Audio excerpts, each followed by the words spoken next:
উজনিৰ মুখ্যমন্ত্ৰী ডক্টৰ হিমন্ত বিশ্ব শৰ্মাৰ মাৰথান নিৰ্বাচনী প্ৰচাৰ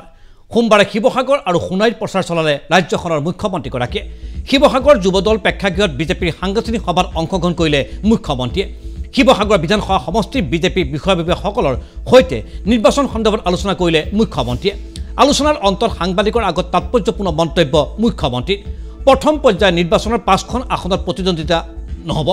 দ্বিতীয় পৰ্যায়ৰ এখন আৰু তৃতীয় পৰ্যায়ৰ নিৰ্বাচনত এখনো আসনত প্ৰতিদ্বন্দ্বিতা আছে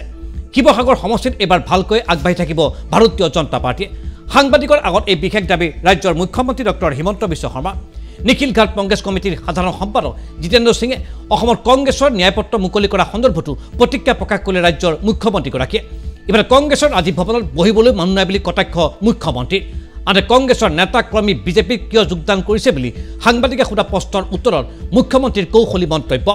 ৰাষ্ট্ৰ নিৰ্মাণৰ লক্ষ্য ভাৰতীয় জনতা পাৰ্টি ভাৰতৰ শেষ মানুহজনলৈকে ল'ব লাগিব দীনদয়াল উপাধ্যায় আমাক এই কথাই শিকাই গৈছিল আৰু অখিল গগৈ সন্দৰ্ভতো সাংবাদিকৰ প্ৰশ্নৰ উত্তৰত মুখ্যমন্ত্ৰীৰ মন্তব্য অখিল গগৈ আধা সময়ত চাকিত হাজতে বহি থাকে তেওঁ ৰজাগৰীয়া হৈ গ'ল বুলি মন্তব্য মুখ্যমন্ত্ৰী সোণাৰী সমষ্টিৰ সাপেক্ষাতে উপস্থিত হ'ল ৰাজ্যৰ মুখ্যমন্ত্ৰীগৰাকী সোণাৰীত তপন গগৈৰ হৈ নিৰ্বাচনী প্ৰচাৰ চলালে মুখ্যমন্ত্ৰীয়ে গীতৰ তালে তালে নাচি প্ৰচাৰ অভিযানত অংশগ্ৰহণ কৰিলে ৰাজ্যৰ মুখ্যমন্ত্ৰী ডক্টৰ হিমন্ত বিশ্ব শৰ্মাই আহকচোন আজি এনেদৰে নিৰ্বাচনী প্ৰচাৰ অভিযানত নামি পৰি কি ক'ব খুজিছে অসমৰ মুখ্যমন্ত্ৰী ডক্টৰ হিমন্ত বিশ্ব শৰ্মাই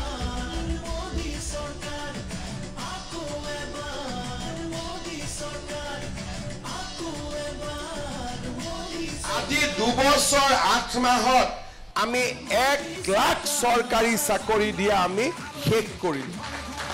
টকা পইচা কোনেও খাব নোৱাৰিলে এটকা কোনেও ঘোষ খাব নোৱাৰিলে আজি মই এই সোণাৰী খাপেখাতিত আকৌ কৈছো যে অহা বছৰটোত আমি আকৌ নতুনকৈ 50,000 চৰকাৰী চাকৰি আমাৰ যুৱক যুৱতীসকলৰ বাবে মুকলি কৰি দিম আজি অসমৰ ল'ৰা ছোৱালীয়ে বুজি পায়